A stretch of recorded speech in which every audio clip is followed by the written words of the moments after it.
everybody, so I'm going to do a review, and it's going to be on the e.l.f. Studio Flawless Finish Foundation. And I was really excited about this. It's from the Studio line. I love the Studio line, and I love e.l.f. in general, but I'm kind of disappointed. First of all, it says it's, I have the page right here. It says it's oil-free down here, SPF 15 oil-free. And then if you look at the ingredients, the third ingredient is mineral oil. So that's not okay with me. I don't really break out that much, so I was like, alright, I'll buy it anyway. Always check those things before you buy it. But I got it in porcelain, and I read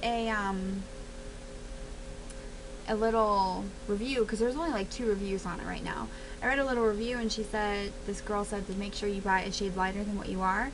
And I was going to buy sand, which is a little deeper, but this is like, it's so pale. I was like, that's not gonna match my face, but it does. Like, it matches perfectly to what sorry, I'm in like a t-shirt, but it matches perfectly to what I am. So that's kind of a little shady. But then this, like, I like the glass bottle, I like the pump, but it's pretty much the only benefit of this foundation. I've only been wearing it for like 2, maybe 3 hours. It's already creasing. It's already smudging off my nose. You can see everything. It's really oily. It's very creamy, it's just very unattractive foundation.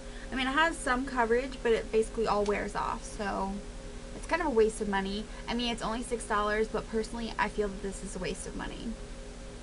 So, and when you pump it out, it looks pretty good, but when you rub it in, like, you see how, like, it's just oily, like, it feels like a coating on your skin. And I had to put like a lot of powder the first time I did this, a lot of powder over it to make it, and it goes everywhere, and it doesn't really cover anything. Like, I have like a big black spot there from work, and it doesn't cover like barely any of it, but it's just really oily. It's the finish is kind of gross, kind of slimy. The smell, it's kind of, I don't know, it smells kind of like old baby powder.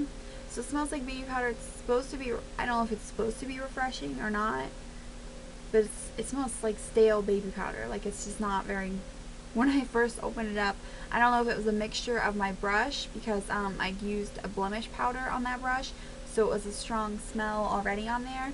But when I mixed that in there, I'm like, oh my god, I do not want to put this on my face. It's disgusting. So, not a big fan of the smell, not a big fan of the feel, the finish. It says it's a semi-matte finish.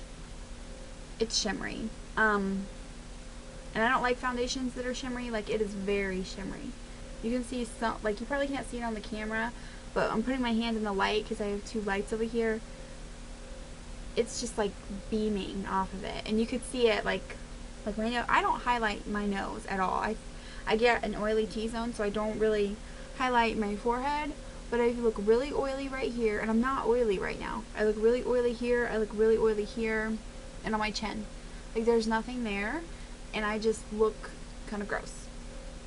So I do not like this foundation. I'm probably gonna steal the pump and use it in something else, or because I really like the container, I might depot my Revlon Color Stay foundation, which doesn't have a pump, and then put it in here. How much is in here? How many ounces? This is 0.8 ounces, and this is a fluid ounce, but I've had this for a little while, so. But yeah, and it's not even a full ounce, and it's only $6, but I don't like it. You can get so many better things. Like, another cheap one that I would recommend if you're a beginner is like a CoverGirl Clean product. It's really super cheap. I think it's like $6, just like the e.l.f. one. You can find it at the drugstore, so you don't have to pay for shipping. And it smells like makeup. I mean, it doesn't have like a weird smell or anything. It's super nice. It has not full coverage, which I like, but it has light to medium. I wouldn't call it medium because you can still see a little bit, but it's really lightweight. Your skin can breathe. It has normal to dry and it has oil free, so that's a really good one for beginners. If you want to learn how to blend, I'd recommend Revlon Color Stay. It's my favorite foundation, but you really have to blend it. It's kind of, and you have to be good at it. You kind of have to be quick or you will see the lines. It dries really quickly because it is a full coverage and it's a long wear. So, and it actually is oil free. Or wait, this is just for oily skin. No, it's oil free shine control, and so is the CoverGirl. This one, you can definitely tell it has the paraffin in it. Like, it's just gross. I do not recommend this. I mean, if you're like me and you like to try a bunch of e.l.f. stuff, I mean, it's not a total waste of money. You can mix it. You could do some things with it, but overall, I give this like 2 out of 5 stars. I don't recommend this, so yeah, that is my review on it. So hopefully, since it's like their first version, they will boost it up, make it look a lot better, make the product better. I'm hoping, fingers crossed. So alright, thanks for listening to the review. I hope it's helpful, and good luck with your foundation.